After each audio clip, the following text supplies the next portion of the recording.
তো এখন আমরা এসেছি নবাব মীর জাফরের যে পুরো পরিবারের যে সমাধি আছে, এখানে 1100 কবরস্থান আছে। তো সেইখানে কবর তার পরিবারের ঐতিহাসিক প্রবেশ মূল্য 10 টাকা। এই যে এখানে ছোট বড় করে 1100 সমাধি আছে। তো তার মধ্যে এখানে নবাব মীর জাফরের পরিবারের যতজন সদস্য ছিলেন তাদের সমাধি এখানে দেওয়া হয়।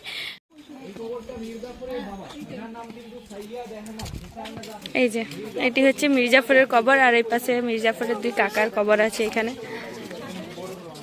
আর ওইখানে মীর জাফরের বাবার কবর আছে, সৈয়দ আহমেদ। এই সাদা এটা হচ্ছে মীর জাফর, আর এটা মীর জাফরের 2 কাকা পাশে। আর এই যে মীর জাফরের বাবা সৈয়দ হোসেন নাফি।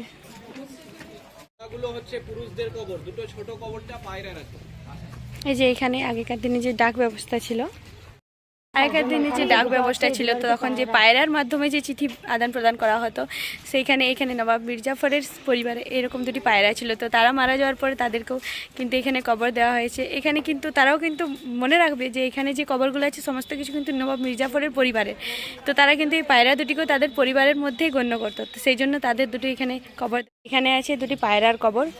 দেখতে পাচ্ছ এই যে ফাঁকায় যে কবরগুলো আছে এগুলো কিন্তু সমস্ত কিছু পুরুষদের কবর, মানে যে ছেলেদের মারা গেছে তাদের। আর এই যে ভিতরে যে ঘরের ভিতরে যে কবরগুলো আছে এগুলো হচ্ছে মেনলি মহিলাদের, মানে এখানে যে মহিলারা তাদের পরিবারের যে মহিলারা ছিল তাদেরকে এখানে এরকমভাবে ঘরের ভিতরে কবর দেওয়া হয়েছিল।